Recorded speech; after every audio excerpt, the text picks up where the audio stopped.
కూటమి ప్రభుత్వం ఏర్పడ్డాక ముఖ్యమంత్రి చంద్రబాబు ఆదేశాల మేరకు శ్రీశైల దేవస్థానం ధర్మకర్తల మండలి నియామకం జరిగింది. 15 మంది సభ్యులతో నేడు సర్వసభ్య సమావేశం జరిగింది. కార్తీక మాసోత్సవాలు, స్వర్ప దర్శనాలు, భక్తులకు ఉచిత లడ్డూ ప్రసాదం, దీపోత్సవాల ఏర్పాట్లపైన ప్రధానంగా చర్చించారు. ఆలయ అభివృద్ధికి సభ్యులతో కలిపి ముందుకు వెళ్తామని ఈవో శ్రీనివాసరావు తెలిపారు. ఆలయ అభివృద్ధికి పాటుపడే నిర్ణయాలపైన ముందుకు వెళ్తామని చెప్తున్న శ్రీశైల ఆలయ ఈవో శ్రీనివాసరావుతో మెగా 9 టీవీ నంద్యాల జిల్లా ప్రతినిధి శ్యామ్ ఫేస్ టు ఫేస్. కూటమి ప్రభుత్వం రాష్ట్రంలో అన్ని దేవాలయాలకు దేవస్థానం సంబంధించిన ధర్మకర్తల మండలిని అయితే నియమించింది.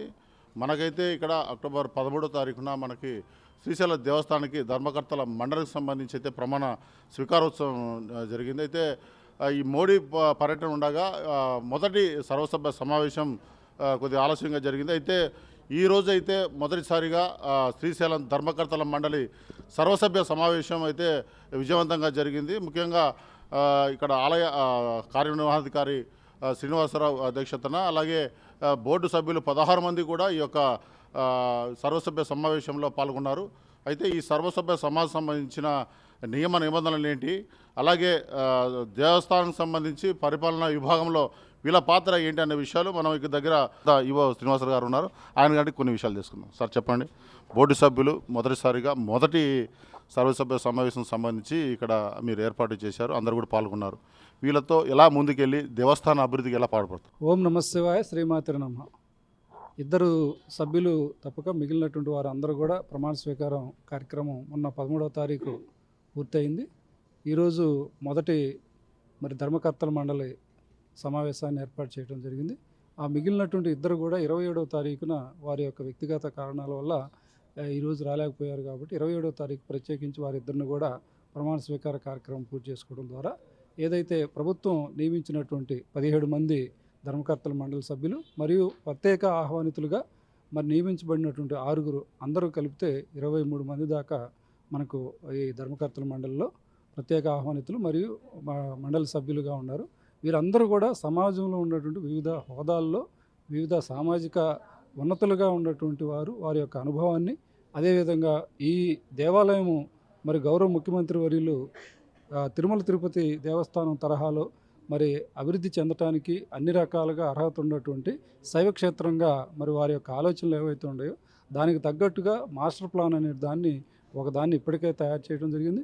గౌరవ ప్రధానమంత్రి వర్యులు మొన్న 16వ తారీఖున ఏదైతే వచ్చి ఇప్పటి వరకు ఈ క్షేత్రం ద్వాదశ జ్యోతిర్లింగం, అష్టాదశ శక్తిపీఠంగా ఉన్నప్పటికీ ఉత్తరాది ప్రాంతం వారికి ఈ స్థాయిలో ఉన్నట్లుగా కానీ ఇక్కడ నిర్వహణ పట్ల మిగతా దేవాలయాలతో పోల్చినప్పుడు ఇక్కడ ఉన్నటువంటి ఆధ్యాత్మిక భావన అలాంటిది అన్నీ వారు వ్యక్తిగతంగా వారే స్వయంగా చూశారు. కాబట్టి ఇక్కడ నుంచి అన్ని రాష్ట్రాల నుంచి భక్తుల యొక్క తాకిడి పెరుగుతుందనేటువంటి భావనలో మేము అందరం ఉన్నాం. దానికి తగ్గట్టుగా మౌలిక సదుపాయాలు కల్పన చేయాల్సిన బాధ్యత కూడా దేవస్థానం మీద ఉంది. కాబట్టి ఎవరైతే ఈ యొక్క ధర్మకర్తల మండలి సభ్యులుగా మరియు ప్రత్యేక ఆహ్వానితులుగా నియమించబడ్డారో వారి యొక్క పరిచయాల్ని, అదేవిధంగా వారికి ఉన్నటువంటి సామాజిక పరపతిని ఈ దేవస్థానం యొక్క అభివృద్ధికి ఉపయోగించుకోవడంలో నేను వారితో సమన్వయం చేసుకోవడం ద్వారా ఎక్కడా చిన్నపాటి పొరపాట్లు కానీ ఇవి కానీ లేకుండా సమన్వయంతో వారు పనిచేయడానికి సంబంధించింది. ఈరోజు కేవలం ప్రాథమికంగా ఒక పరిచయ కార్యక్రమం, దాంతోపాటు ఇప్పుడు ఆల్రెడీ కార్తీక మాసం మనకు ప్రారంభమైంది. కాబట్టి ఈ నెల 31వ తారీఖున మనం నదీ హారతి ఒకటి ప్రవేశపెట్టాము. అదేవిధంగా రేపు 14వ తారీఖు నవంబరు ఏదైతే కోటి దీపోత్సవాన్ని నంది సర్కిల్ నుంచి గంగాధర మండపం వరకు ఉన్నదో, అదేవిధంగా 18వ తారీఖు తెప్పోత్సవం, ఈ 3 కూడా గత సంవత్సరం కంటే ఈ సంవత్సరం భిన్నంగా మనం ఏదైతే అనుకొని ఆచరణాత్మకం చేయడం కోసం వారి యొక్క సూచనలు అన్నింటినీ కూడా తీసుకున్నాం. ఆ తీసుకున్నటువంటి సూచనల్ని తూచా తప్పకుండా భక్తుల యొక్క మెరుగైనటువంటి వసతుల సమకూర్పులో భాగంగా ఈ యొక్క మనకు కార్తీక మాసం అంటేనే శైవ క్షేత్రాలన్నీ కూడా భక్తులతోటి వారి యొక్క ఆధ్యాత్మిక భావనకి, అదేవిధంగా వారు కొంతమంది ఉపవాసాలు ఉంటారు.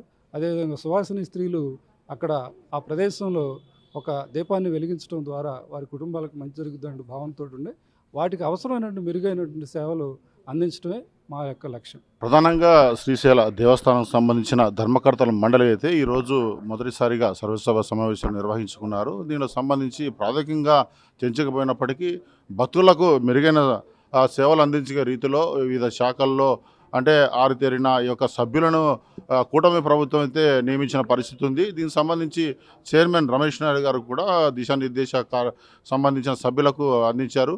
అదేవిధంగా ఈవో శ్రీనివాసరావు గారు కూడా ప్రధానంగా భక్తులకు మెరుగైన సౌకర్యాలను మౌలిక వస్తువులను కల్పించి శ్రీశైల ఆధ్యాత్మిక వాతావరణంలో క్షేత్రాన్ని అంతా కూడా నడిపే దిశగా అయితే ముందుకెళ్తున్నామని, అంతేకాకుండా ఈ యొక్క కార్తీక మాసంలో నిర్వహించే శ్రీశైల దేవస్థానం నిర్వహించే అన్ని కార్యక్రమాలను ఆ యొక్క ధర్మకర్తల మండలి సభ్యులతో సమన్వయం చేసుకుంటూ ఆ యొక్క దేవస్థానము అంటే సిబ్బందితో మమేకమై ముందుకు భక్తులకు మరిన్ని సేవలు అందించే రీతిలో ముందుకు వెళ్తామని, తదనుగుణంగా అభివృద్ధి సాధించే దిశగా అడుగులు వేస్తామని కూడా ఇక్కడ అంటే బోర్డు చైర్మన్ రమేష్ నాయుడు గారు అలాగే ఈవో శ్రీనివాసరావు గారు చెప్పిన పరిస్థితి అయితే ఇక్కడ నెలకొంది. కెమెరామెన్ వెంకట్తో శ్యామ్, మెగా 9 టీవీ, శ్రీశైలం, నంద్యాల జిల్లా.